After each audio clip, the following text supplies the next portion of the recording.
මෙවර T20 ලෝක කුසලානය ශ්‍රී ලංකාවේ සහ ඉන්දියාවේ සමසත්කාරත්වයෙන් මේ දිනවල පැවැත්වෙරුණා.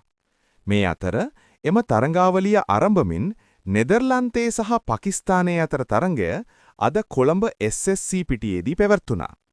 එහිදී නෙදර්ලන්ත ක්‍රීඩකයෙකු එල්ල කළ යෝධ 6 පහරක් SSC ක්‍රීඩා පිටියෙන් ඉවතට ගොස් ඒ අසල නවතා තිබූ මෝටර් රථයක් වැදී මෝටර් රථයේ ඉදිරිපස වීදුරුවට දැඩි ලෙස හානි වී තිබුණා.